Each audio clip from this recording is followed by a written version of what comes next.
各位同學大家好，我哋跟住會講 DSE Chem 2019年 Paper 1A 嘅第14條嘅。咁呢條題目就俾咗一條 equation 我哋啦。咁呢就去問翻呢以下呢3句嘅 statement， 邊句係啱，邊句係錯嘅。首先呢，第一條呢，我哋去睇 oxidation number of Cr。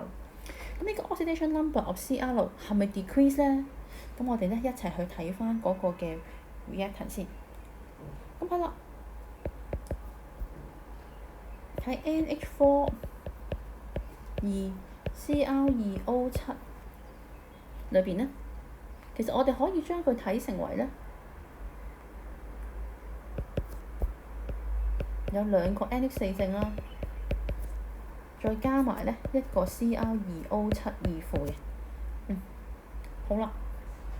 而如果呢個 Cr2O7 二負，我哋抽落嚟去睇呢，佢裏邊呢其實有2個 Cr 啦，再加7個 O 啦。咁呢7個 O 各自個 oxidation number 應該係-2啦。咁夾埋呢，佢哋嘅 oxidation number 呢應該就會等於-2嘅，係啦。咁所以啦，因為呢一個咁嘅緣故呢，咁我哋可以推論翻呢每個 Cr 呢嘅 oxidation number 呢其實係正6嘅。好啦，到呢一個嘅 Cr2O3 啦。Cr2O3 呢，咁佢兩邊有2個 Cr 啦，有3個 O 啦，每個 O 嘅 oxidation number 係-2啦，而成個 Cr2O3 呢係冇大 charge 嘅。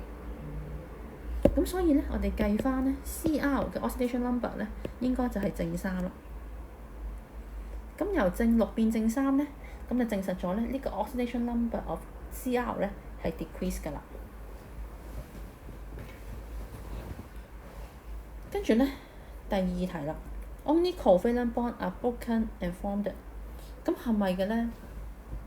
嗱，其實呢，如果我哋睇翻呢個嘅 NH4 2Cr2O7 裏邊呢，其實我哋會見到呢，喺 NH4 裏邊呢 NH4 正裏邊呢，其實呢係用 covalent bond 呢個共價鍵呢將佢哋黐埋一齊嘅。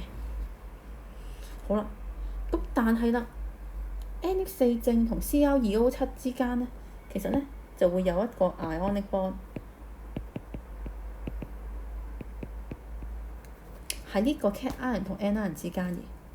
所以啦，喺呢個過程裏邊呢，其實係既牽涉到 breaking of covalent bond， 亦都牽涉到 breaking of ionic bond 嘅。咁所以啦，第2句 statement 呢就係錯㗎啦。好啦，到第3條啦。呢個 Cr2O7 二負呢，咁眾所周知呢，其實係橙色嘅。至於 Cr3+ 呢，就係綠色嘅。所以啦，嗰個固體嘅顏色呢，應該係由橙色變綠色。咁所以第3個 statement 都係錯嘅。咁由此可見呢，個答案呢就係 A 啦。